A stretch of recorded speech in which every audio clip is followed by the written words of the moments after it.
Olá pessoal, bom, vamos finalizar agora.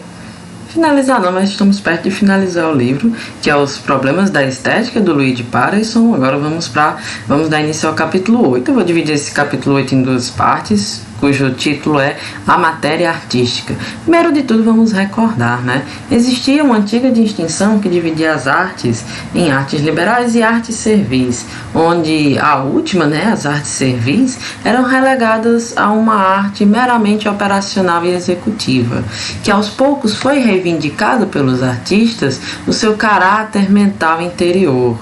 Esse processo de tomar para si essa espiritualidade dentro das artes servis acabou culminando com aquilo que nós chamamos hoje em dia de romantismo, que em cada arte tentou enfatizar o aspecto interior e espiritual da criação.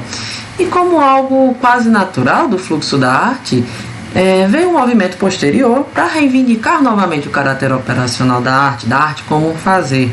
E esse movimento contínuo, esse de você ir de uma ponta da acentuação puramente interior, onde nós temos a extrema interiorização, até chegarmos ao extremo do meramente operacional, que é a extrema exteriorização. A gente sempre fica indo durante os períodos históricos entre uma ponta e outra, e também passando pelas nuances de um e outro. Dos autores que temos mais alinhados à ideia de arte como atividade puramente interior e espiritual, nós temos o Benedetto Croce e temos o Schopenhauer, por exemplo.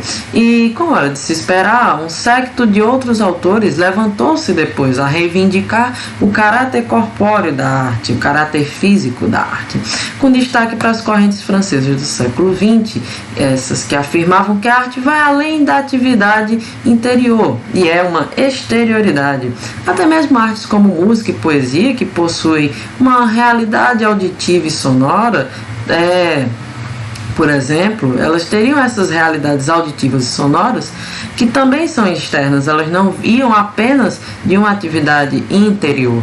Pareson afirma que enquanto a poesia consistiria mais no som, por exemplo, nas palavras, ou, por exemplo, a poesia estaria mais no som das palavras do que nos caracteres impressos, a pintura, por exemplo, não poderia se reduzir à mera interioridade, diferente da poesia, por exemplo, porque por ela ser algo que literalmente significa pintar uma superfície, como um quadro ou um muro, por exemplo. Então, em relação a esse caráter físico e corpóreo da arte, na opinião do Pareson, isso iria variar.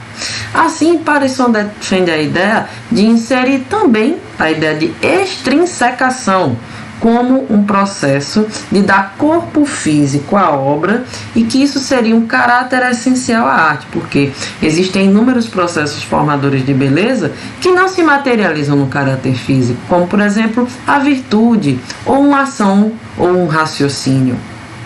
Logo, o processo de beleza dentro da arte precisa ser um processo sensível no sentido de existir um elemento sensível físico que torne possível a especificação da arte.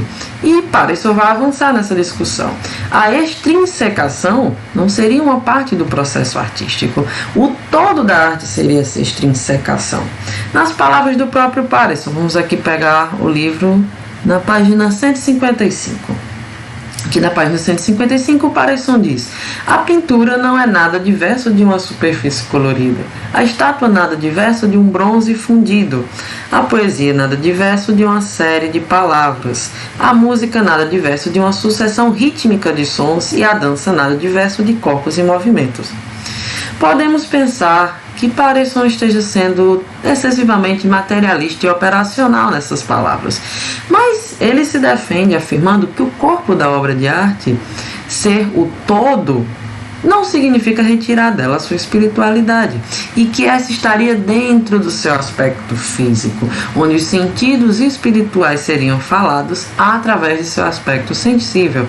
Ele acredita que a arte não é uma ideia retratada através de um aspecto físico. A profundidade não está aqui, não é aquilo que está além da obra de arte. A profundidade não é aquilo que está por trás da obra de arte ou aquilo que sobre a obra de arte fala. A profundidade da obra de arte está nela própria. Vamos falar agora sobre a matéria na arte. Primeiro, com a ideia de que é por causa da matéria que a obra de arte existe enquanto sujeito real. E que essa matéria é entendida por uns tanto como aquilo que está ao redor do artista, os seus sentimentos, convicções, aspirações, seus ideais e tudo mais, quanto ao aspecto físico mesmo, tipo mármore ou madeira, papel, um mouse, um computador. Pareson afirma que essa dualidade pode nos levar a extremos. De um lado, a gente alargar demais o conceito com subjetividades que ele possa abraçar o universo. E do outro lado, se restringimos demais, tanto ao ponto de deixar apenas o suporte físico. Então, Pareson acredita que a matéria não pode ser a pura espiritualidade do artista, porque isso é o conteúdo da arte e não a sua matéria. E sobre a matéria como suporte físico, o autor nos alerta que ao fato de que a matéria de arte ela já nasce com uma carga espiritual própria, seja ela oriunda da própria natureza, seja ela pela formação do significado dela pelo ser humano. Assim, a matéria da arte seriam os materiais físicos que servem aos artistas vistos na sua constituição natural, no seu uso comum e na sua destinação artística. Vamos ver cada uma dessas palavras com mais detalhes. Vamos analisar essa frase. A matéria da arte, como materiais físicos que servem aos artistas, vistos na sua constituição natural. O que seria essa constituição natural? Existe um cerne em cada material que o artista não pode violar. As palavras possuem relações estruturais, o som se propaga de uma certa forma, as cores possuem regras físicas. Enfim, vão existir leis determinantes que regem esses materiais. Então, além de os materiais servirem aos artistas na sua constituição natural, também no seu uso comum. O que seria esse uso comum? Significaria que existe um uso pré-artístico desses materiais, como as letras que comunicam informação.